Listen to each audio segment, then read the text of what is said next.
Yes, we are live now. Hello friend, this is Saurabh. Welcome back to our YouTube channel Climax Computer Research Center. Friends, आज की video में हम आपके course O level और triple C के लिए एक बहुत ही महत्वपूर्ण टॉपिक्स जिसका नाम है डिजिटल फाइनेंशियल सर्विसेज, जैसा कि आपको स्क्रीन पे शो हो रहा है, उसकी कुछ इम्पॉर्टेंट टॉपिक्स को डिस्कस करेंगे जो कि हमारे एग्ज़ाम के लिए बहुत ज़्यादा इम्पॉर्टेंट होने वाली है। ठीक है, तो चलिए बिना देर किए फटाफट इस क्लास को स्टार्ट करते हैं। चैप्टर का नाम है digital financial services. Digital financial services क्या होती है? Digital financial services are financial services that are provide through digital channels such as mobile phone, internet banking, apps, ATM and payment system instead of traditional paper based और branch only method. मतलब digital financial services एक वित्तीय सेवा है। वित्तीय सेवा का मतलब पैसे से रिलेटेड सेवाएं हैं जो कि हमारे इलेक्ट्रॉनिक सिस्टम जैसे कि मोबाइल फ़ोन के थ्रू होती हैं, जैसे कि इंटरनेट बैंकिंग के थ्रू होती हैं, बहुत सारे एप्लीकेशन जैसे गूगल पे, फ़ोनपे, पेटीएम, इन सब के थ्रू होती हैं, ATMs के थ्रू होती हैं, और बहुत सारे ऐसी चीज़ें हैं जो आजकल हम ऑनलाइन करते हैं। आजकल हर चीज़ें ऑनलाइन पे डिपेंड है। अगर आपको एग्ज़ाम फॉर्म भरना है तो भी ऑनलाइन, एडमिशन लेना है तो भी ऑनलाइन, पैसे भेजने हैं तो भी ऑनलाइन, यानी आजकल हर चीज़ें ऑनलाइन पे डिपेंड हो गई हैं। तो बच्चा, इसी ऑनलाइन चीज़ों को बोलते हैं हम लोग डिजिटल फाइनेंशियल सर्विसेज। अब डिजिटल फाइनेंशियल सर्विसेज के फ़ायदे क्या होते हैं? तो डिजिटल फाइनेंशियल सर्विसेज को बच्चा मोबाइल एप्लीकेशन और इंटरनेट की सहायता से एक्सेस कर लेते हैं, यानी कहीं जाना नहीं पड़ता है हमको। अगर हमको मान लीजिए पैसे भेजने हैं तो हम पेटीएम, गूगल पे या फ़ोनपे के थ्रू हम पैसे भेज लेते हैं, बस हमारे मोबाइल में इंटरनेट कनेक्ट होना चाहिए। ठीक है, ठीक है। और अगर हम बैंक जाते हैं तो बैंक की एक टाइम होती है, 10 बजे बैंक खुलता है, 4 बजे बैंक बंद हो जाता है। लेकिन डिजिटल फाइनेंशियल सर्विसेज हमको 24/7 अवेलेबल रहती हैं, यानी 24 घंटा 7 दिन आप डिजिटल फाइनेंशियल सर्विसेज का इस्तेमाल कर सकते हैं। 24 घंटा 7 दिन आप डिजिटल फाइनेंशियल सर्विसेज का इस्तेमाल कर सकते हैं। ठीक है, इसके बाद से बच्चा बहुत तेज़ है। आप देखिएगा, जैसे आप किसी को भारत में किसी को भी पैसा भेजते हैं तो वो रियल टाइम में आपका पैसा जाता है। मतलब आपने उसका कॉन्टैक्ट नंबर डाला और उस व्यक्ति को आपने सेलेक्ट किया, उसका कॉन्टैक्ट नंबर सेलेक्ट किया, आप देखिएगा रियल टाइम में पैसा जाता है, यानी मुश्किल से 1 से 2 से 4 सेकंड के अंदर पैसा उसके पास पहुंच जाता है। ठीक है, डिजिटल फाइनेंशियल सर्विसेज ने क्या किया है कि हम लोग पहले बहुत कैश लेके चलते थे, बहुत ज़्यादा, बिना कैश के हमारा कोई काम नहीं होता था। आज क्या है, देखिए ऑनलाइन ज़माना है। ऑनलाइन जनरेशन में आप देखिएगा कोई भी इंसान कैश लेके बहुत कम चलता है, वो ऑनलाइन पे डिपेंड है। सबसे ज़्यादा किस पे डिपेंड है? वो ऑनलाइन पे। ठीक है, यानी नगद जो है ना, कैश लोग कम कर लिए हैं अपने पास और ऑनलाइन लेन देन को ज़्यादा कर रहे हैं। ठीक है, तो यही है बच्चा डिजिटल फाइनेंशियल सर्विसेज। मीन्स सारी सेवाएं इंटरनेट और मोबाइल ऐप के माध्यम से करना ही DFS यानी डिजिटल फाइनेंशियल सर्विसेज कहलाता है। आप देखिए, आप डॉक्टर को नंबर लगाना है तो भी आप मोबाइल के थ्रू लगाते हैं। अगर आपको अपनी गाड़ी का सर्विसिंग बुक करना है सर्विस सेंटर पर तो भी मोबाइल के थ्रू बुक करते हैं। आपको जाने की आवश्यकता नहीं है, आप अपने घर पे बैठे ये सारी चीज़ें कर सकते हैं। ऑनलाइन शॉपिंग करना है, जाना ही नहीं है, घर पे बैठे बैठे आप ऑनलाइन शॉपिंग रात को 3 बजे भी कर सकते हैं, उसका कोई टाइम नहीं है। यानी डिजिटल फाइनेंशियल सर्विसेज 24/7 अवेलेबल हैं, तेज़ हैं, कैश को कम कर दिया है और ऑनलाइन को क्या कर दिया है? बढ़ा दिया है। और इसके लिए बस आपको मोबाइल चाहिए, मोबाइल में एप्लीकेशन चाहिए और इंटरनेट चाहिए। इन सब चीज़ों के माध्यम से आप ऑनलाइन सेवाएं आज अपने पास आप ले रहे हैं। ठीक है, चलिए यहाँ तक बात क्लियर है। आइए, अगली टॉपिक है हमारी QR कोड। QR कोड का मतलब होता है बच्चा quick response code. Quick response code क्या होता है? आजकल आप देखिएगा किसी भी दुकान पर, किसी भी एक ठेला पर, एक खोमचे पर, एक किसी भी जगह आप जाएंगे तो आप वहाँ पे देखिएगा उसकी दुकान पे QR कोड लगा होगा, जिसको आप अपने मोबाइल के कैमरे से स्कैन करके और आप उसमें पैसा भेजते हैं। ठीक है, तो QR का बच्चा फुल फॉर्म होता है quick response. QR code is a two-dimensional barcode that store information such as text, website link, contact detail and payment information। ठीक है, अभी आप लोग सिर्फ और सिर्फ बच्चा देखेगा तो आप लोग QR कोड, एक पेमेंट QR कोड देखिएगा, मतलब उसको स्कैन करेंगे अपने गूगल पे, फ़ोनपे से, तो उसमें एक आप जैसे स्कैन करेंगे तुरंत अकाउंट का डिटेल आ जाएगा, उसमें उतना रुपये डाल के आप भेज सकते हैं। बच्चा सिर्फ हम लोग पेमेंट का QR कोड नहीं बना सकते हैं, बहुत सारी चीज़ों का QR कोड बना सकते हैं। फॉर एग्ज़ाम्पल, आपका बहुत बिजी शेड्यूल है और आपसे लोग बहुत ज़्यादा लोग मिलने आते हैं, तो और आपके बारे में जानना चाहते हैं या आपके कोर्स के बारे में जानना चाहते हैं, तो आप एक QR कोड बना के रख लीजिए जिसमें आप अपने बारे में, अपने कोर्स के बारे में लिखें। कोई आएगा मिलने, आप उससे कह दीजिए कि भैया ये QR कोड है, स्कैन कर लीजिए, आपको सारी डिटेल मिल जाएंगी। आपसे आपका कोई वेबसाइट बार बार पूछता है, वेबसाइट का लिंक मांगता है आपसे, तो आप वेबसाइट के लिंक का QR कोड बना के रख लीजिए ताकि इसको कोई स्कैन करे तो आपकी वेबसाइट ओपन हो जाए उसके मोबाइल में। आपका कॉन्टैक्ट नंबर बार बार कोई मांगता है तो आप बिजी शेड्यूल में अगर आप नहीं दे पाते हैं तो आप अपने कॉन्टैक्ट नंबर का एक QR कोड बना के रख लीजिए ताकि कोई भी इंसान उसको स्कैन करेगा तो आपको पूरी जानकारी उसको मिल जाएगी आपके कॉन्टैक्ट की। यानी सिर्फ़ और सिर्फ पेमेंट का ही QR कोड नहीं होता, आप किसी भी चीज़ का QR कोड बना सकते हैं। ठीक है, QR का फुल फॉर्म होता है क्विक रिस्पांस कोड। ये 2D बार कोड होता है। QR कोड को डेवलप किया था डेंसोवेब कंपनी के द्वारा, इसको डेवलप किया था 1994 में। डेंसोवेब कंपनी में जो काम करते थे उनका नाम था मासाहिरो हारा, इन्होंने ही QR कोड को डेवलप किया था। और QR कोड बार कोड की तुलना में अधिक डाटा स्टोर करता है। बार कोड क्या होता है? एक हॉरिजॉन्टल लाइन जिसके नीचे कुछ कोड लिखे होते हैं। आप मुख्य रूप से कपड़ों में या आप बुक्स वगैरह के पीछे देखिएगा बार कोड लगा होता है। बार कोड में कम इन्फॉर्मेशन स्टोर होती है और QR कोड में ज़्यादा इन्फॉर्मेशन स्टोर होती है। ठीक है, QR कोड को आप अपने स्मार्टफोन के कैमरे से या QR स्कैनर से आप QR कोड को स्कैन कर सकते हैं। QR कोड का यूज़ कहाँ है? तो आप देखिएगा QR कोड बच्चा किसी भी दुकान पे ऑनलाइन ट्रांजैक्शन करने के लिए है। आप किसी भी दुकान पे कोई सामान ख़रीदते हैं, खाने वाला या कपड़ा है, सारी चीज़ें ख़रीदते हैं तो वहाँ पे भी आपको QR कोड वो देते हैं। टिकट बुकिंग के लिए जाते हैं, वहाँ भी QR कोड मिलता है। वेबसाइट का लिंक आपको चाहिए, वहाँ भी है। किसी प्रोडक्ट की आपको जानकारी लेनी है, वहाँ भी QR कोड है। यानी हर जगह QR कोड अवेलेबल है। ठीक है, फास्ट एक्सेस, आप स्कैन करके तुरंत जानकारी प्राप्त कर सकते हैं। यानी किसी भी QR कोड का स्कैन करेंगे तो आपको उस प्रोडक्ट की या उस चीज़ की पूरी डिटेल आपको मिल जाएगी। ठीक है, एरर करेक्शन क्या है? Work even a part of the code is damage. अगर QR कोड का 1-2% पास डैमेज है ना तो आप तो भी स्कैन करेंगे तो भी आपको पूरी जानकारी मिल जाएगी। यानी आजकल अगर आप देखेंगे तो सबसे ज़्यादा QR कोड आपको हर जगह देखने को मिलेगा। लेकिन QR कोड ऐसे नहीं आया था। QR कोड आया था कैसे? QR code was develop in 1994 by Masahiro Hara of डेंसोवेब। डेंसोवेब company में मासाहिरो हारा काम करते थे। इन्होंने ही 1994 में QR कोड को डेवलप किया था। ठीक है, it was initially created to track automobile parts during manufacturing. यानी ऑटोमोबाइल पार्ट्स को ट्रैक करने के लिए बनाया गया था। ठीक है, जैसे आप किसी दुकान पे जाते हैं और सपोज दैट मेडिकल स्टोर में गए और आपने एक दवा उसको दिखाई और बोला भैया ये दवा है क्या आपके पास? तो वो क्या करता है कि अपने सिस्टम में चेक करता है कि वो दवा है कि नहीं उसके पास। पहले वो चेक करता है, फिर कहता है कि भैया हाँ है। ठीक है, फिर आपको दवा निकाल के देता है। ऐसे ही डेंसोवेब कंपनी ना एक तरह की ऑटोमोबाइल पार्ट्स बनाने वाली कंपनी थी। उसके पास कौन सा सामान कहाँ रखा हुआ है ना, इसको ट्रैक करने के लिए QR कोड को पहली बार बनाया गया था और जिसने बनाया था उसका नाम क्या था? मासाहिरो हारा था। ठीक है, QR code is a 2D barcode developed by Denso Wave in 1994 for fast data storage and retrieval. QR code 2D barcode है जिसको डेंसोवेब नामक कंपनी ने 1994 में बनाया था, जिसमें काफ़ी डाटा स्टोर होता है और आप उसको स्कैन करके फटाफट आप प्रोडक्ट की जानकारी या पेमेंट की इन्फॉर्मेशन प्राप्त कर सकते हैं। ठीक है, तो बच्चा ये रहा आपका QR कोड। अगर आपको कोई डाउट हो तो आप ज़रूर बताएं QR कोड क्या होता है। ठीक है, आगे बढ़ जाऊँ। ओके, अगला है बच्चा व्हाट इज़ UPI। UPI से सब लोग परिचित हैं। UPI क्या होता है?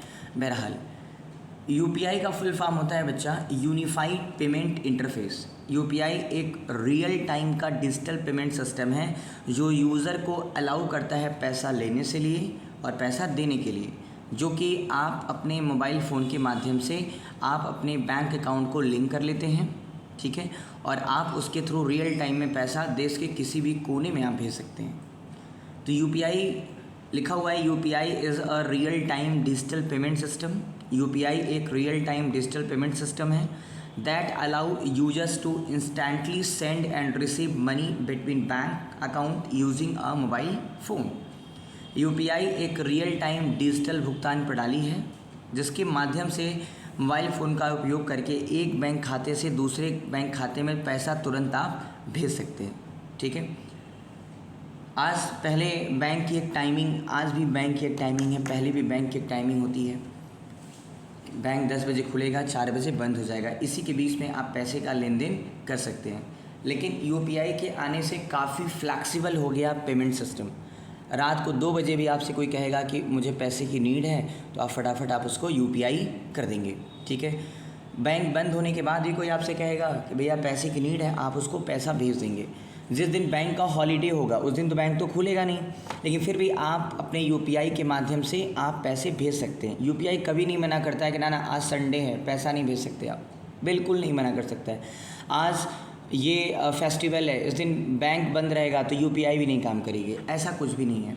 यूपीआई के आने से हमारा पेमेंट क्या हो गया, बहुत फ्लैक्सिबल हो गया, ठीक है, जिससे हम ऑनलाइन ट्रांजेक्शन्स आसानी से कर सकते हैं भारत के किसी भी कोने में, ठीक है। यूपीआई को डेवलप किया था बच्चा एनपीसीआई ने। किसने डेवलप किया था? एनपीसीआई ने यूपीआई को डेवलप किया था। एनपीसीआई, एनपीसीआई का फुल फॉर्म है national Payment Corporation of India, ठीक है। एनपीसीआई ने यूपीआई को लॉन्च किया था 2016 में।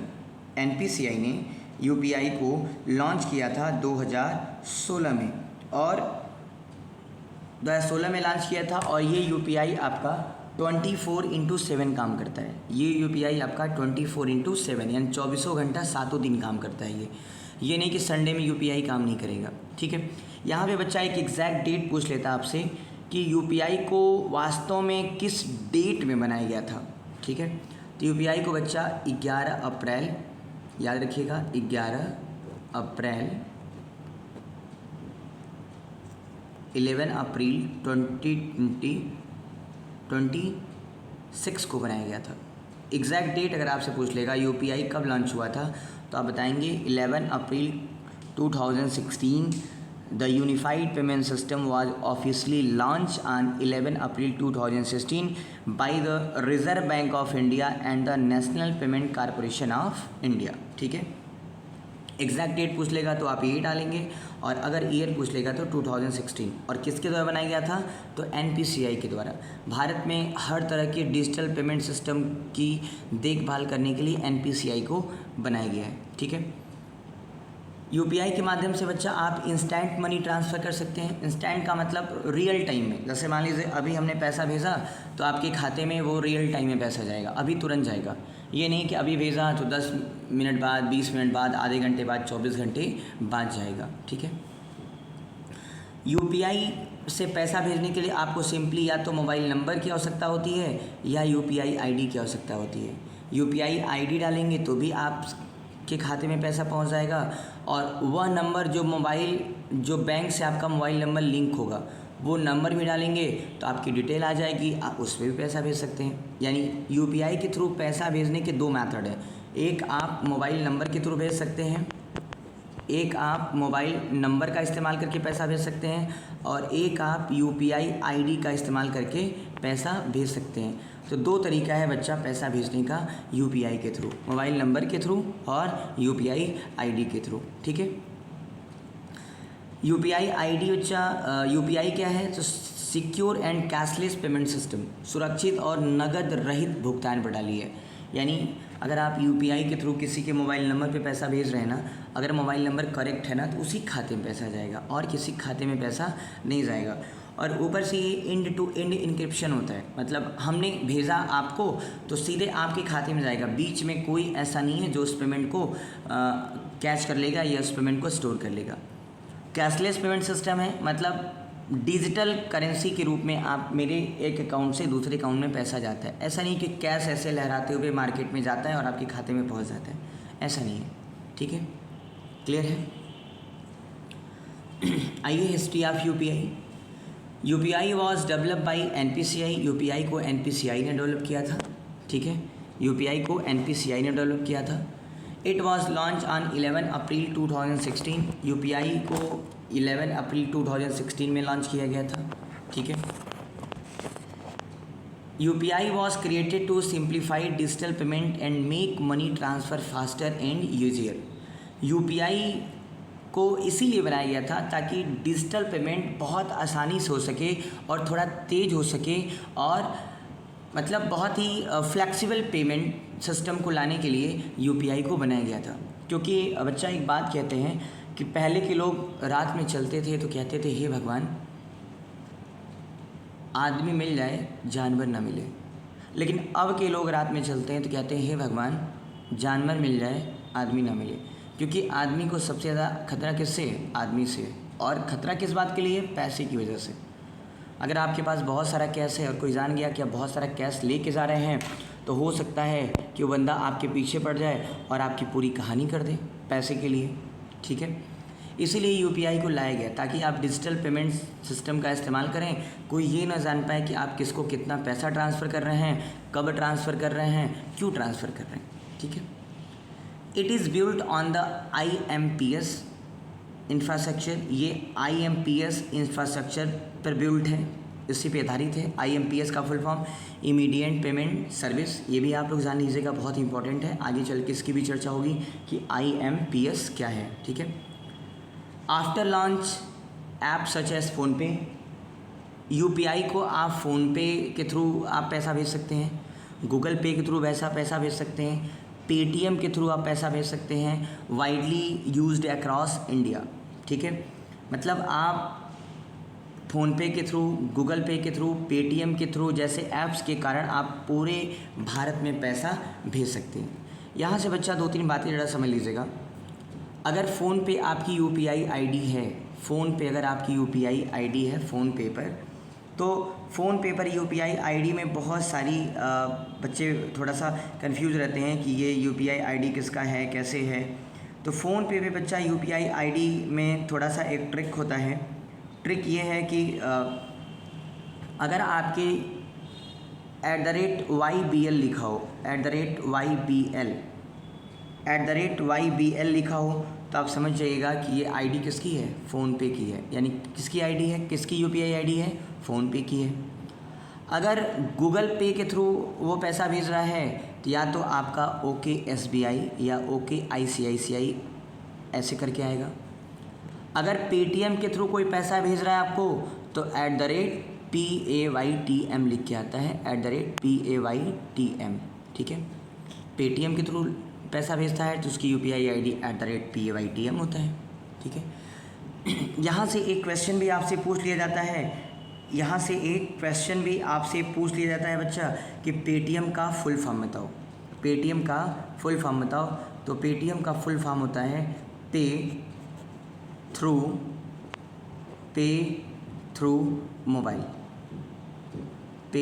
Through mobile.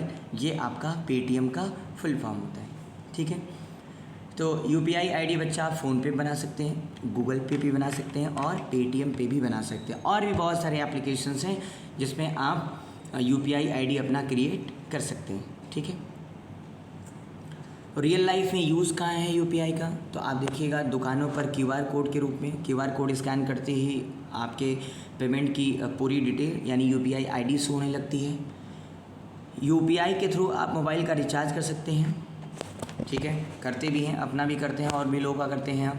ठीक है, यूपीआई के थ्रू आप इलेक्ट्रिसिटी बिल भी पेमेंट कर सकते हैं, बिजली का बिल आपको जाना ही नहीं है, आप बैठे बैठे घर से ही यूपीआई के थ्रू कर सकते हैं। यूपीआई के थ्रू आप ऑनलाइन शॉपिंग कर सकते हैं। यूपीआई के थ्रू आप money transfer to friends and family, अपने फ्रेंड्स को और अपनी फैमिली को आप पैसे भेज सकते हैं यूपीआई के थ्रू। ठीक है, एडवांटेज क्या है? Fast and instant transactions. UPI fast है और इंस्टेंट ट्रांजेक्शन की फैसिलिटी आपको देता है। No need to remember bank account detail. हाँ, यूपीआई में एक बहुत अच्छी बात यह है कि आप यूपीआई आईडी डालिए या मोबाइल नंबर डालिए, दोनों के थ्रू पैसा चला जाता है। जिसको पैसा भेजना हो उसके अकाउंट की डिटेल आपको नहीं लेनी पड़ती है कि तुम अपने अकाउंट का डिटेल भेजो, जैसे अकाउंट नंबर भेजो, आईएफएससी कोड भेजो, अपना नेम भेजो, ये सब चीज़ें नहीं भेजनी पड़ती हैं यूपीआई में। बस यूपीआई में जो आपका नंबर बैंक अकाउंट से लिंक है वो नंबर या यूपीआई आईडी भेजिए या क्यूआर कोड भेजिए, तीनों के थ्रू आपके पैसे चले जाएंगे। ठीक है। यूपीआई बच्चा आपका अवेलेबल है 24/7, यानी 24 घंटा 7 दिन चलता है यूपीआई। ठीक है। Secure and easy to use, secure है और आप इसको आसानी से यूज़ कर सकते हैं। कैशलेस पेमेंट सिस्टम, यानी यूपीआई जो है ना वो कैशलेस है पूरी तरीके से। इसमें आपको मतलब कैश नहीं जाता है, डिजिटल कैश जाता है एक अकाउंट से दूसरे अकाउंट के बीच में। ठीक है। तो ये रही बच्चा आपकी यूपीआई। ठीक है, क्लियर है? आगे बढ़ जाऊँ? ओके।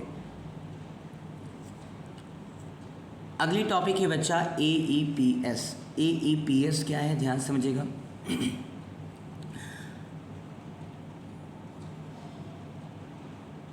AEPS एक बैंकिंग सिस्टम सर्विस है जो कि मोस्टली आज के जनरेशन में बहुत ज़्यादा देखने को मिल रही है।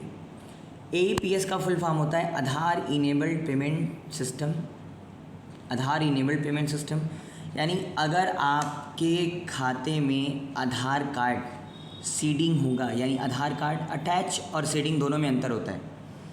अटैच का मतलब होता है कि अगर आपने अकाउंट्स ओपन कराया, उसमें आधार कार्ड आपने दिया, उसको बोलते हैं आधार कार्ड अटैचमेंट। लेकिन आधार सीडिंग क्या होता है, आप बैंक में गए, आपको उसने एक फॉर्म दिया, उस फॉर्म को आपने भरा, फिर एक फिंगरप्रिंट्स बायोमेट्रिक कराएगा वो, जिससे आपके आधार कार्ड को आपके खाते से जोड़ दिया जाएगा, उसको बोलते हैं आधार सीडिंग। बहुत सारे बच्चे ऐसे हैं जो कहते हैं कि मेरा स्कॉलरशिप नहीं आता है या गवर्नमेंट की कोई योजनाओं का लाभ नहीं मिलता है। बच्चा, इसका मतलब है कि आपका आधार सीडिंग नहीं है। फटाफट इसके लिए अपने बैंक में जाएं और वहाँ पे आधार सीडिंग कराएं, यानी प्रॉपर बायोमेट्रिक लगाएं और बायोमेट्रिक लगा के अपने आधार को सीडिंग कराएं, ताकि गवर्नमेंट से मिलने वाली हर एक सुविधा का आपको लाभ मिल सके। ठीक है। पहले क्या होता था, पहले पैसा निकालने के लिए लोग पासबुक लेके जाते थे, बैंक में लाइन लगाते थे, फिर पैसे निकालते थे। थोड़ा बैंक अपडेट किया अपने आप को, फिर ATM लॉन्च हुआ। ATM के थ्रू जाते हैं, ATM पे भी लाइन लगाते हैं। आपका खुद का पैसा होता है लेकिन उसके लिए लाइन लगानी पड़ती है। ATM पे जाते हैं हम, ATM पे जाने के बाद आप ATM लगाते हैं, तब जाके आपको पैसे मिलते हैं। लेकिन फिर चेक के माध्यम से भी पैसे निकाल लेते हैं आप। लेकिन अगर आधार कार्ड के माध्यम से अगर आप पैसे निकालते हैं, मतलब आप गए एक बैंक में, जिसको बोलते हैं मतलब कह सकते हैं बिज़नेस करस्पॉन्डेंस या BC कह सकते हैं, जिसको CSP यानी कस्टमर सर्विस पॉइंट, ग्राहक सेवा केंद्र, या दुकानों पर देखिएगा लिखे होते हैं सब कि यहाँ आधार कार्ड से पैसा निकलता है। ठीक है। तो वहाँ पे आप जाएंगे तो आप अपना आधार कार्ड नंबर लेके जाइए। आपसे पूछेगा कि आपका किस बैंक में अकाउंट है, तो आप बताएंगे फ़लाने बैंक में अकाउंट है। फॉर एग्ज़ाम्पल आपने कह दिया SBI में मेरा अकाउंट है, तो SBI में आप जाएंगे, मतलब उस दुकान पे जाएंगे, SBI का अकाउंट सेलेक्ट करेगा, फिर आपका आधार नंबर वोट डालेगा, फिर आपसे कहेगा अंगूठा लगाओ, फिर आप अंगूठा लगाएंगे। अगर आपका वो आधार नंबर आपके बैंक अकाउंट से सीडिंग होगा तो फटाफट आपकी डिटेल वहाँ पे मेंशन हो जाएगी और आपका अकाउंट ओपन हो जाएगा। फिर आपको अगर पैसा निकालना है तो आप उसको बताइए कितना पैसा निकालना है, जमा करना है तो आप उसको बताइए कि इतना पैसा जमा करना है, और या अगर आपको इंक्वायरी करनी है तो आप बताइए इतना हमारे अकाउंट का इंक्वायरी डिटेल दे दो। मिनी स्टेटमेंट निकालना है तो भी आप उसके थ्रू निकाल सकते हैं। यानी कुल मिला जुला के आधार कार्ड से पैसा निकालने या आधार कार्ड से पैसा जमा करने या आधार कार्ड से अपने अकाउंट का स्टेटमेंट निकलवाने के सिस्टम को ही बच्चा AEPS कहते हैं, यानी आधार इनेबल्ड पेमेंट सिस्टम। ठीक है, क्लियर हो गया। AEPS is a banking service that allow customer to perform financial transaction using their Aadhaar number and fingerprints biometric authentication। यानी AEPS एक बैंकिंग सेवा है जिसके माध्यम से ग्राहक अपने आधार नंबर और बायोमेट्रिक यानी फिंगरप्रिंट का उपयोग करके पैसे का लेन देन कर सकता है। ठीक है, AEPS का फुल फॉर्म होता है बच्चा आधार इनेबल्ड पेमेंट सिस्टम। AEPS को डेवलप किया था NPCI ने यानी national Payment Corporation of India ने। अगर आधार कार्ड के थ्रू आपको पैसे निकालने हैं तो सिंपली आपको आधार नंबर चाहिए और फिंगरप्रिंट्स। ठीक है, आधार नंबर और फिंगरप्रिंट्स या आइरिस के थ्रू आप पैसे निकाल सकते हैं। आपको कोई भी डेबिट कार्ड, कोई भी चेक या किसी भी अकाउंट डिटेल की आवश्यकता नहीं है। सिर्फ फिंगरप्रिंट लगाइए, आधार नंबर दीजिए और पैसे फटाफट निकाल लीजिए। ठीक है, इसके लिए आपका खाता bank account must be link with Aadhaar, यानी आपका आधार बैंक अकाउंट से लिंक होना चाहिए, तभी आप पैसा निकाल सकते हैं।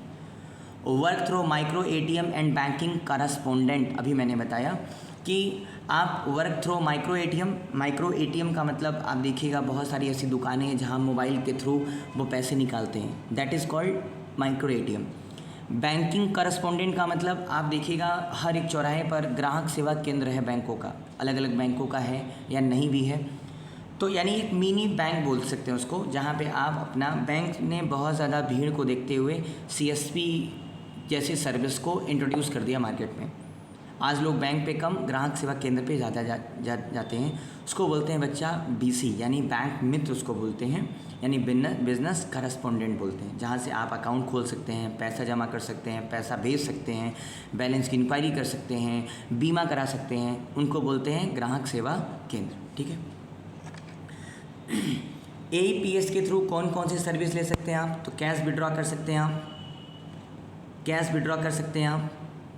कैश डिपॉजिट कर सकते हैं आप, बैलेंस की इंक्वायरी कर सकते हैं आप, मिनी स्टेटमेंट ले सकते हैं आप, और धन का फंड ट्रांसफ़र भी कर सकते हैं। मिनी स्टेटमेंट का मतलब होता है बच्चा बिफोर ट्रेन ट्रांजेक्शन्स, यानी पिछला 10 ट्रांजेक्शन्स आपको अगर लेते हैं इसको बोलते हैं मिनी स्टेटमेंट।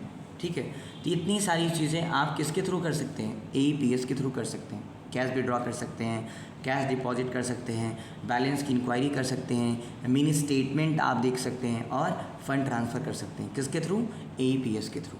क्लियर है, आगे आइए। हिस्ट्री ऑफ AEPS वही है कि AEPS was introduced by National Payment Corporation of India to promote financial inclusion and provide banking service to people in rural and remote area using Aadhaar card.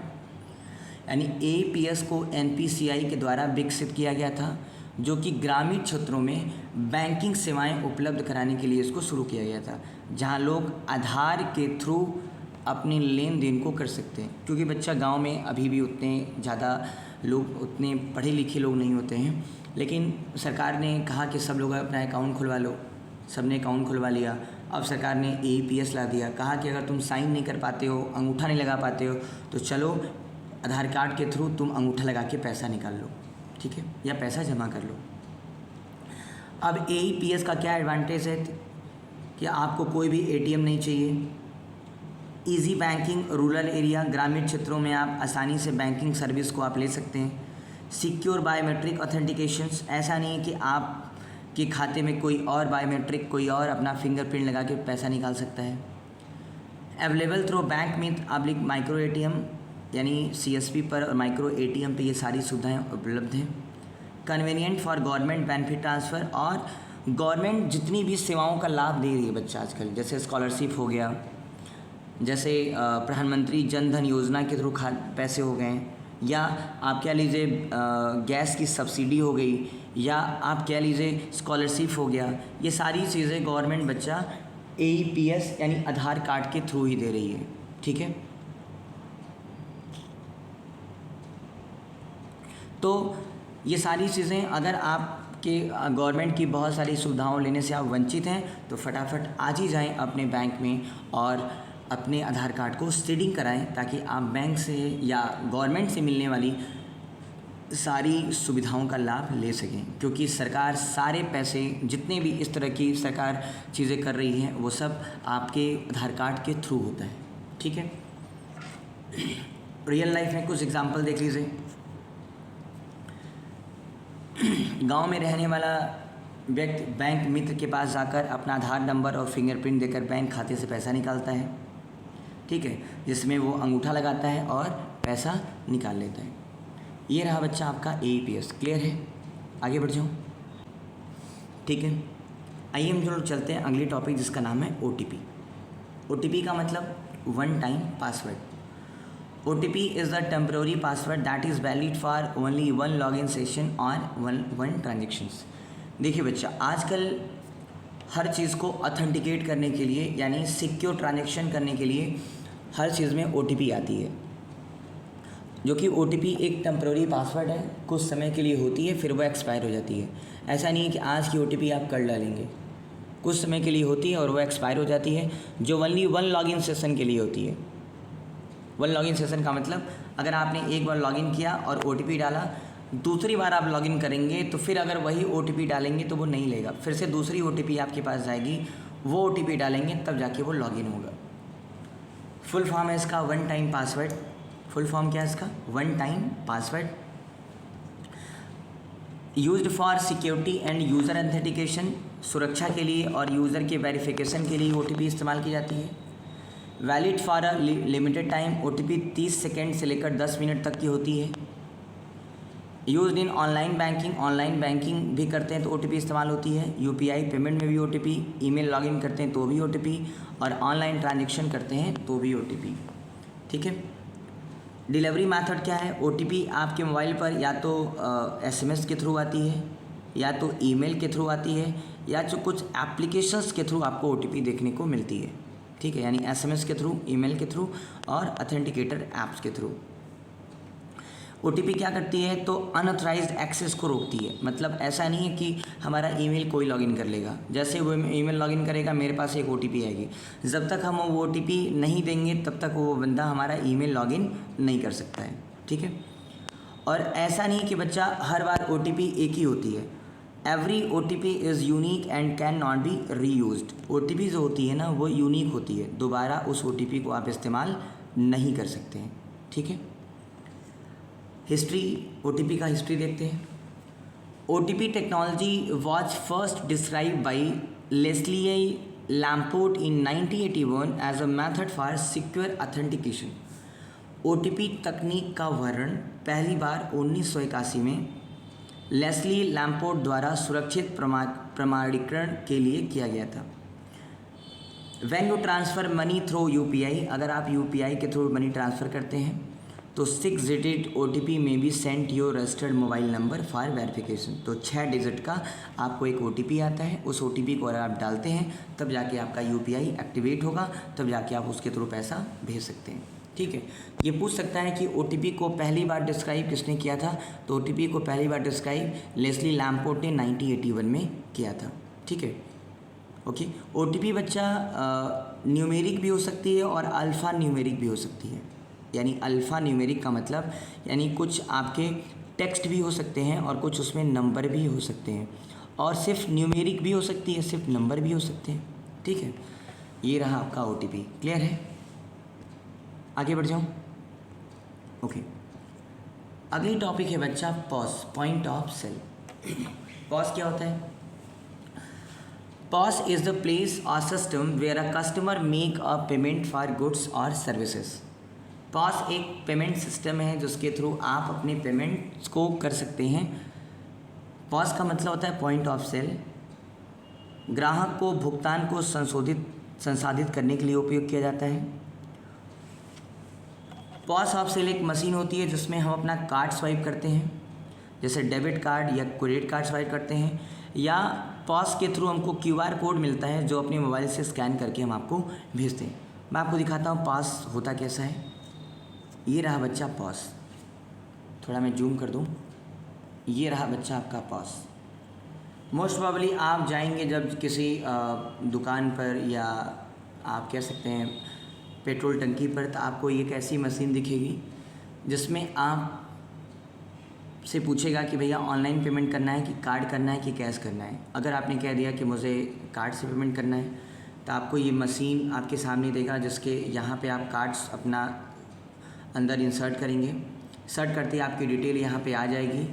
फिर आप अपना pin code type करेंगे, जो भी आपका पिन होगा 4 डिजिट का या 6 डिजिट का, टाइप करके ओके करेंगे तो आप देखिएगा यहाँ से एक पर्चा निकलेगा जिससे आपका पेमेंट सक्सेसफुल हो जाएगा।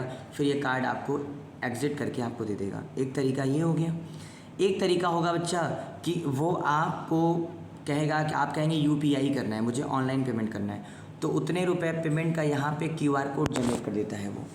उतने रुपए पेमेंट का यहाँ पे क्या जनरेट कर देता है वो, QR कोड। और आप उस QR कोड की सहायता से जैसे आप स्कैन करते हैं तुरंत डिटेल आ जाती है और आप उसके खाते में पैसा भेज लेते हैं। ठीक है, तो इसी मशीन को बच्चा POS मशीन बोलते हैं, पॉइंट ऑफ सेल। क्या बोलते हैं? Point of sale. इस मशीन को मोस्ट प्रॉब्ली आपको कपड़े की दुकान पर, आपको पेट्रोल टंकी पर, मॉल में, हर जगह आपको ये मशीन देखने को मिल सकती है। ठीक है, इसी को बोलते हैं POS मशीन। लिखा हुआ भी है कि POS मशीन में डेबिट कार्ड, क्रेडिट कार्ड या UPI या डिजिटल पेमेंट को समर्थन करता है। जनरली ये शॉप पर, मॉल में, रेस्टोरेंट में, हॉस्पिटल में और पेट्रोल पंप पर आपको देखने को मिलता है। ठीक है, POS मशीन में आप जैसे ही आप पिन कोड अपना डालते हैं, पैसा तुरंत आपके अकाउंट से डिडक्ट होके और अगले के अकाउंट में चला जाता है। ठीक है, सिक्योर है, कैशलेस ट्रांजेक्शन्स हैं, यानी कैश लेके नहीं जाना है, ऑटोमेटिक पेमेंट आपके कार्ड्स के थ्रू हो जाएगा। ठीक है, ये आपके रिकॉर्ड को ऑटोमेटिक स्टोर ट्रांजेक्शन डिटेल, आप जैसे ही आप कार्ड को स्वाइप करते हैं आपका डिटेल उसके अंदर आ जाता है, बस आप पिन डालेंगे आपके अकाउंट से उतना पैसा कट जाएगा। ठीक है, इसकी हिस्ट्री देख लेते हैं। The first electronic POS system began to appear in 1970 and become widely used in retail store during in 1980 and 1990। मतलब 1970 के आसपास इसका विकास हुआ और 1980-1990 में दुकानों में ये सबसे ज़्यादा यूज़ होने लगा और आज तो POS मशीन हर जगह यूज़ हो रहा है। जैसे उदाहरण के तौर पे कह रहा है कि व्हेन यू पे for grocery using a debit card at a supermarket the card machine is the POS terminal. जब आप सुपरमार्केट में डेबिट कार्ड से किराने का सामान खरीदते हैं तो कार्ड मशीन एक POS टर्मिनल होती है जिसमें आप अपना डेबिट कार्ड या QR कोड उसमें मिलता है, स्कैन करके आप ऑनलाइन पेमेंट करते हैं। ठीक है, आइए क्लियर है? यहाँ तक क्लियर है? कोई डाउट?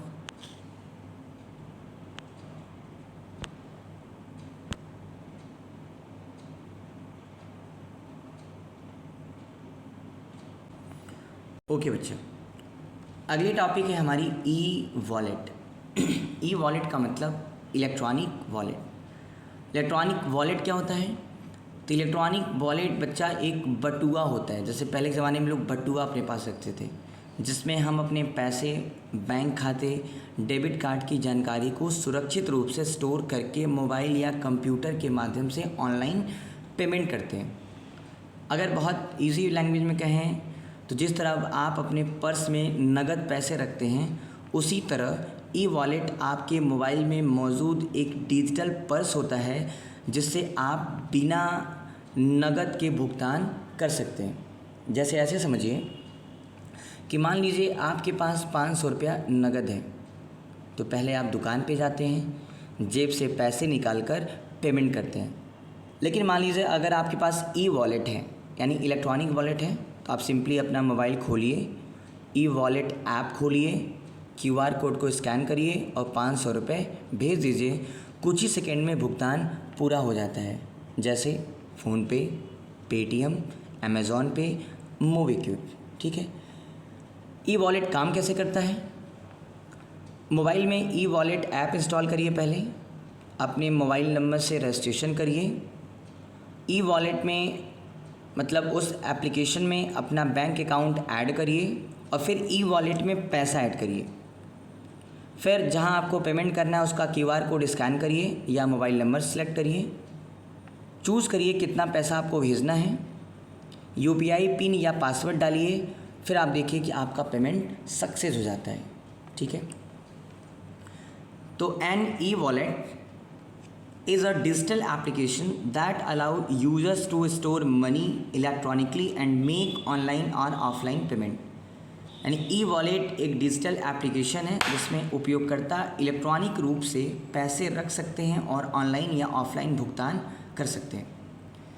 ई वॉलेट मनी को डिजिटली स्टोर करता है। ई वॉलेट्स के थ्रू आप बिल का भुगतान कर सकते हैं, मोबाइल का रिचार्ज कर सकते हैं, ख़रीदारी कर सकते हैं और पैसे का ट्रांसफ़र आप कर सकते हैं। ई वॉलेट तेज़ है और सुरक्षित लेन देन प्रोवाइड करता है आपको। ई वॉलेट को स्मार्टफोन और इंटरनेट के माध्यम से यूज़ होता है, यानी जब तक आपके मोबाइल में इंटरनेट नहीं रहेगा तब तक आप ई वॉलेट्स के थ्रू ट्रांजेक्शन नहीं कर पाएंगे। अब आइए टाइप्स ऑफ ई वॉलेट, जो आपके लिए बहुत इंपॉर्टेंट होने वाला है बच्चा। Types of e wallets, types of e wallets क्या है बच्चा? आरबीआई ने 3 तरह के ई वॉलेट्स को भारत में मान्यता दी है। पहला है क्लोज्ड ई वॉलेट, दूसरा है सेमी क्लोज्ड ई वॉलेट और तीसरा है ओपन वॉलेट। एक ही को समझते हैं, बहुत अच्छे समझते हैं। क्लोज्ड ई वॉलेट क्या है? इसका उपयोग केवल उस कंपनी के प्लेटफॉर्म पे किया जा सकता है, दूसरे लोगों को भुगतान नहीं कर सकते हैं, जैसे फ्लिपकार्ट सुपर कॉइन्स या मिंत्रा क्रेडिट। ठीक है, ये सब क्या है? या अमेज़ॉन पे बैलेंस, ये क्लोज्ड वॉलेट है। मतलब जैसे आप फ्लिपकार्ट के थ्रू आपने कोई सामान ख़रीदा, फिर उस सामान को आपने एक्सचेंज नहीं किया, रिटर्न कर दिया, तो आपसे 2 बात पूछता है वो कि भैया ये पैसा आप अपने खाते में लेना चाहते हैं कि वॉलेट में लेना चाहते हैं। तो अगर आपने वॉलेट सेलेक्ट कर दिया तो वो पैसा आपके वॉलेट में आएगा। उस वॉलेट के पैसे को आप फ्लिपकार्ट में ही यूज़ कर सकते हैं, उसको और कहीं यूज़ नहीं कर सकते हैं। ठीक है, फ्लिपकार्ट में ही सामान खरीदने में उसको यूज़ कर सकते हैं। यदि आपके, जैसे मान लीजिए आपके मिंत्रा ई वॉलेट में 1000 रुपये है, तो उनसे केवल मिंत्रा पे ही ख़रीदारी कर सकते हैं। ऐसा नहीं है कि मिंत्रा से आप ख़रीदारी कर लें, किसमें? फ्लिपकार्ट में या अमेज़ॉन में। अमेज़ॉन के ई वॉलेट में अगर आपके पास, अमेज़ॉन के पे बैलेंस में अगर आपके पास 2000 रुपये हैं तो सिर्फ अमेज़न पे ही ख़रीदारी कर सकते हैं आप, और कहीं नहीं ख़रीदारी कर सकते हैं। ऐसे को बच्चा बोलते हैं क्लोज्ड ई वॉलेट। क्या बोलते हैं? Closed e wallet. Semi closed e wallet क्या होता है? ये सबसे अधिक यूज़ होने वाला ई वॉलेट है बच्चा। अगर आपसे पूछा जाए कि सबसे अधिक यूज़ होने वाला ई वॉलेट क्या है, तो आप बोलेंगे सेमी क्लोज्ड ई वॉलेट। ये आरबीआई द्वारा ऑथराइज्ड लोगों को भुगतान करने के लिए होता है, लेकिन आप इसमें कैश नहीं निकाल सकते। जैसे Paytm wallet, MobiKwik, free charge, ये सब क्या है? सेमी क्लोज्ड ई वॉलेट है, जिसके थ्रू आप पैसे तो पेमेंट कर सकते हैं लेकिन आप कैश नहीं निकाल सकते। किसी भी प्लेटफॉर्म पे आप पैसे का पेमेंट कर सकते हैं इसके थ्रू। ठीक है, जैसे पेटीएम वॉलेट से बिजली का बिल, मोबाइल का रिचार्ज, गैस का बिल और शॉपिंग का भुगतान कर सकते हैं। ठीक है, ओपन वॉलेट क्या है? ओपन वॉलेट बच्चा, ओपन वॉलेट, इससे पेमेंट भी कर सकते हैं, पैसे भी ट्रांसफ़र कर सकते हैं, एटीएम से कैश भी निकाल सकते हैं, और ये मोस्ट प्रोबेबली बैंक के द्वारा जारी किया जाता है। जैसे एसबीआई बैंक के द्वारा उसका एक ओपन वॉलेट है जिसका नाम है योनो। क्या नाम है? योनो। अगर आप एसबीआई के कस्टमर हैं तो आपके पास योनो एप्लीकेशन होगा। योनो का मतलब होता है यू ओनली नीड वन, आपको सिर्फ एक की आवश्यकता है, यू ओनली नीड वन। अगर आपके पास योनो है तो आप किसी क्यूआर कोड को स्कैन करके पेमेंट कर सकते हैं योनो के थ्रू। एक अकाउंट से दूसरे अकाउंट को पैसा भी भेज सकते हैं। योनो के थ्रू आप एटीएम से कैश भी निकाल सकते हैं, क्योंकि ये बैंक के द्वारा जारी किया गया है। पीएनबी बैंक का कौन सा है? पीएनबी 1 है, उसके थ्रू भी आप ये सारा काम कर सकते हैं, वो भी ओपन वॉलेट है। ठीक है, कोटक महिंद्रा के थ्रू, कोटक महिंद्रा का एप्लीकेशन है, उसके भी थ्रू आप कर सकते हैं।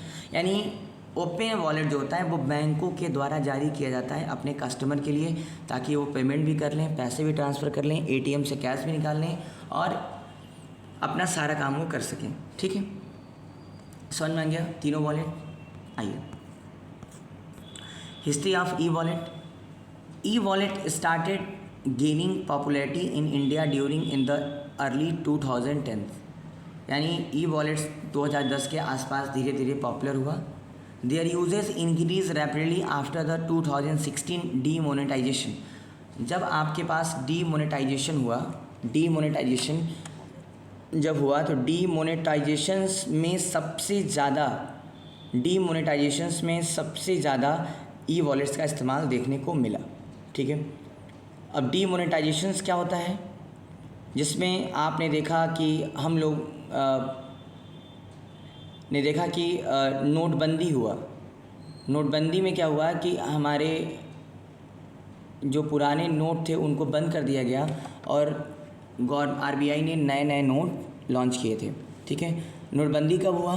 तो 2016 में नोटबंदी हुआ था। 8 नवंबर 2016 को रात 8 बजे नरेंद्र मोदी ने इसकी घोषणा की थी। इसमें इन्होंने क्या किया था कि 500 और 1000 के पुराने नोटों को 8 बजे मध्य रात्रि से अमान्य घोषित कर दिया गया। इसके बाद 500 और 2000 के नोट जारी किए गए। ठीक है, क्यों ऐसा हुआ? क्योंकि काले धन पे रोक लगाने के लिए डीमोनेटाइजेशन हुआ। नकली नोट बहुत ज़्यादा मार्केट में हो गई थी, जिसको रोकने के लिए डीमोनेटाइजेशन हुआ। आतंकवाद की फंडिंग पर नियंत्रण, अभी आपने एक मूवी देखा जिसमें दिखाया गया था कि कैसे पैसा पाकिस्तान पहुंचाया जा रहा था। ताकि आतंकवाद की फंडिंग पर नियंत्रण करने के लिए डीमोनेटाइजेशन हुआ और डिजिटल पेमेंट को बढ़ावा देने के लिए डीमोनेटाइजेशन हुआ। ठीक है, इसको अनाउंस किया था प्रधानमंत्री नरेंद्र मोदी ने 8 नवंबर 2016 को रात्रि 8 बजे। ठीक है, बहरहाल पॉपुलर ई वॉलेट्स कौन कौन से हैं इंडिया में? तो पेटीएम है बच्चा, मोबीक्विक है, अमेज़ॉन पे है, फ़ोन पे है, फ्री चार्ज है। ये पॉपुलर ई वॉलेट्स हैं आपके इंडिया में। यानी ई वॉलेट एक डिजिटल बटुआ है जिसका उपयोग पैसे रखने और इलेक्ट्रॉनिक भुगतान करने के लिए किया जाता है। क्लियर है? आगे बढ़ जाऊँ? ओके, अगली टॉपिक है बच्चा हमारा इंटरनेट बैंकिंग। अगली टॉपिक क्या है? Internet banking. इंटरनेट बैंकिंग क्या है? इंटरनेट बैंकिंग जिसे ऑनलाइन बैंकिंग या नेट बैंकिंग भी कहा जाता है। ठीक है, यानी इंटरनेट बैंकिंग का 3 नाम है बच्चा, या तो इसको आप इंटरनेट बैंकिंग कहें, या तो इसको आप ऑनलाइन बैंकिंग कहें, या तो इसको आप नेट बैंकिंग कहें। यानी इंटरनेट बैंकिंग एक ऐसी बैंकिंग सेवा है जिसके माध्यम से ग्राहक इंटरनेट की सहायता से कहीं भी और कभी भी अपने बैंक खाते का उपयोग कर सकता है।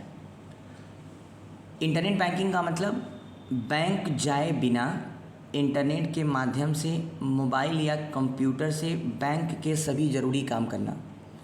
जैसे मान लीजिए कि आपके बैंक खाते में 20,000 2 लाख रुपए हैं। अपने दोस्त आपका कोई दोस्त है, उसको आपको 5,000 रुपये भेजना है। तो पहले क्या होता था? आप बैंक जाते थे, फॉर्म भरते थे, लाइन लगाते थे, पैसा आप अपने दोस्त को ट्रांसफ़र करते थे। लेकिन इंटरनेट बैंकिंग के थ्रू इंटरनेट बैंकिंग आ गया तो क्या हुआ?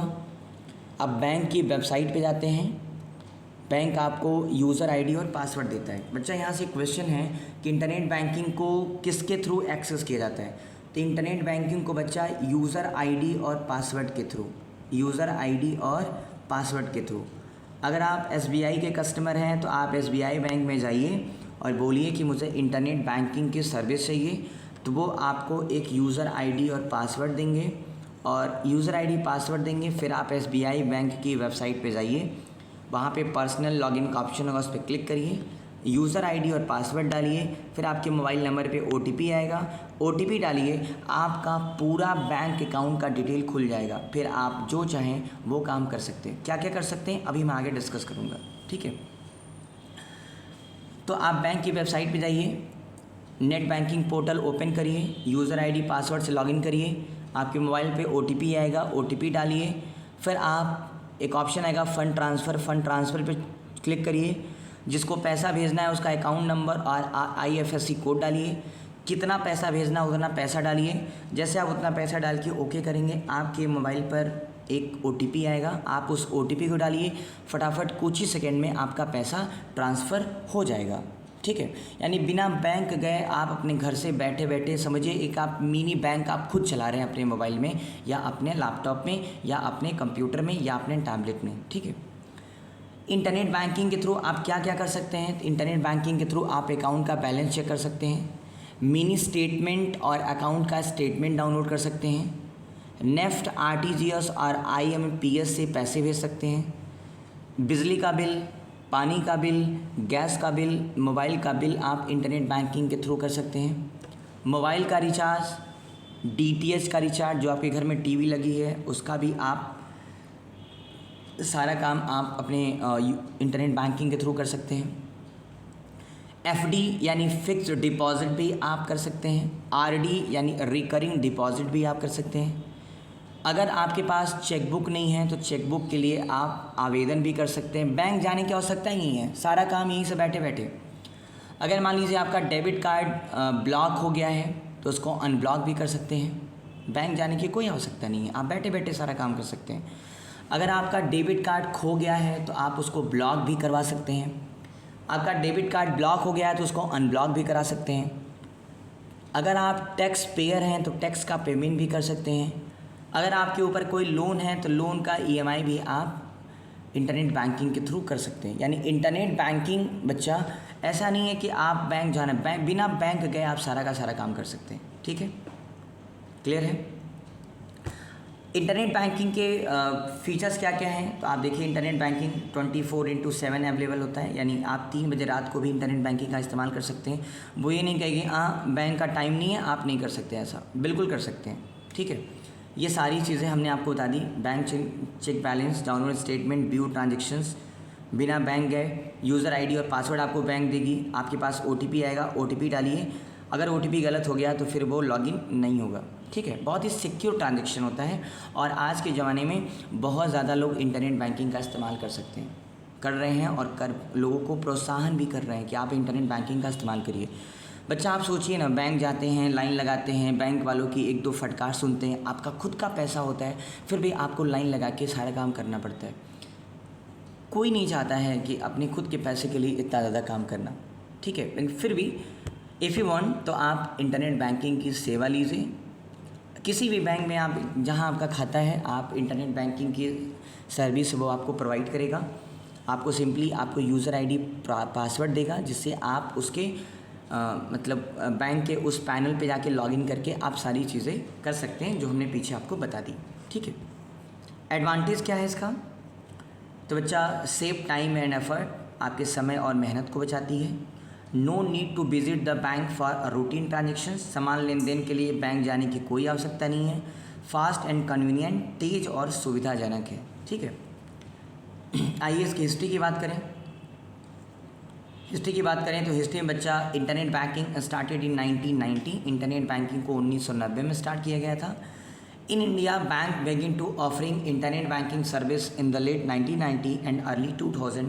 Today, almost all major bank provide internet banking facility. लगभग आज सारे बैंक आपको इंटरनेट बैंक की फैसिलिटी प्रोवाइड कर रहे हैं। ठीक है, तो कौन नहीं चाहेगा कि बिना बैंक गए हम सारा का सारा काम कर लें। ठीक है, तो ये बहुत अच्छी चीज़ है इंटरनेट बैंकिंग। एग्जाम्पल के तौर पर state bank of India internet banking, HDFC bank net banking, ICICI bank internet banking, Punjab national bank internet banking. यानी आपका किसी भी बैंक में अगर अकाउंट है तो आप इंटरनेट बैंकिंग ले सकते हैं। और एक बार फिर से मैं कह रहा हूँ, इंटरनेट बैंकिंग यूज़र आईडी और पासवर्ड से लॉगिन होती है। एक आपको बैंक यूज़र आईडी पासवर्ड देता है, फिर बैंक आपको ये भी फैसिलिटी देता है कि आप हमारे द्वारा दिए गए यूज़र आईडी पासवर्ड को आप चेंज भी, यूज़र आईडी तो नहीं चेंज कर पाएंगे आप, लेकिन आप पासवर्ड अपना खुद का बना लीजिए। ठीक है, क्योंकि बैंक ये भी कहता है कि आप जागरूक बनो और अपनी चीज़ों को खुद से समझो। Internet banking is a service that allow customer to perform banking transactions online through the internet. Internet banking एक ऐसी सेवा है जो ग्राहकों को इंटरनेट के माध्यम से ऑनलाइन बैंकिंग लेन देन करने की सुविधा प्रदान करती है। ठीक है, यहाँ तक किसी को डाउट? आगे बढ़ जाऊँ? ओके, अगली टॉपिक है बच्चा debit card and credit card. Debit card and credit, ठीक है, debit card and credit card.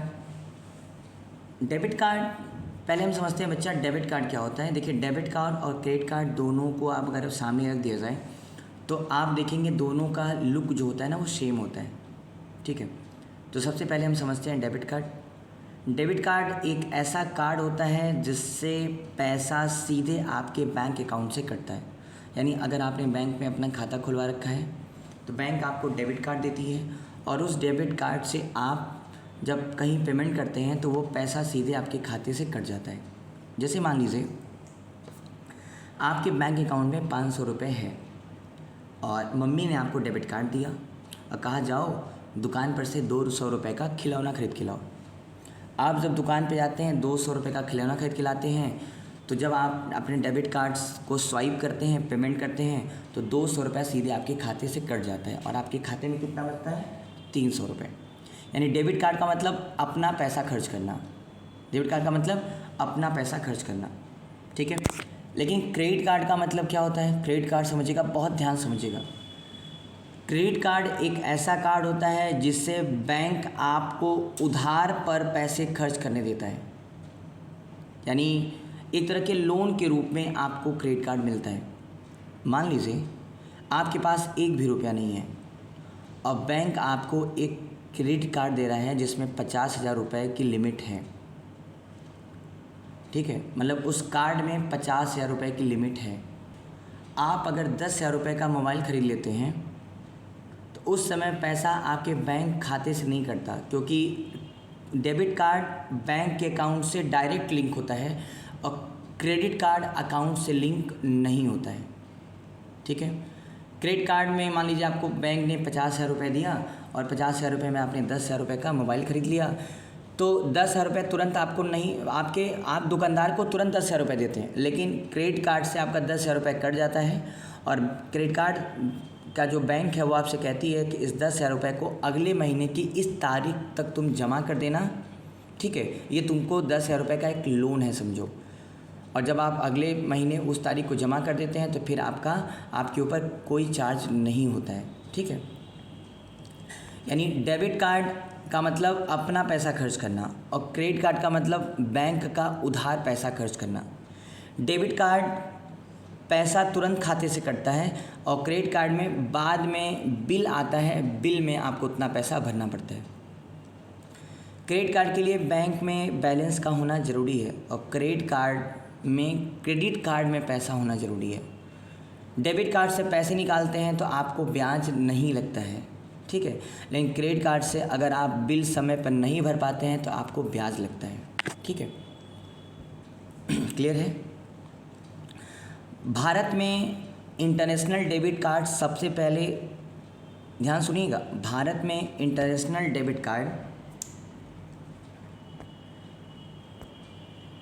Bharat में सबसे पहले इंटरनेशनल डेबिट कार्ड मतलब एटीएम कार्ड HDFC बैंक ने नवंबर 1999 में वीज़ा के साथ मिलकर लॉन्च किया था। ध्यान सुनिएगा, भारत में इंटरनेशनल डेबिट कार्ड सबसे पहले HDFC बैंक ने नवंबर 1999 यानी 1999 में वीज़ा के साथ मिलकर लॉन्च किया था, ठीक है। और ये भारत में सबसे पहला फर्स्ट इंटरनेशनल डेबिट कार्ड था जो कि दुनिया के किसी भी कोने में आप इसको यूज़ कर सकते थे।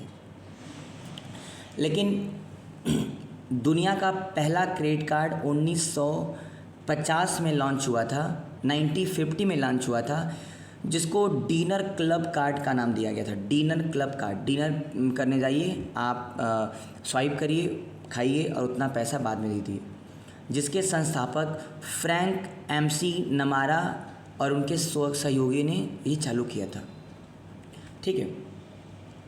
बोलो भाई, चलिए। तो वही कह रहा है, डेबिट कार्ड जो होता है, debit card is a payment card that deduct money directly from your bank account when you make a purchase.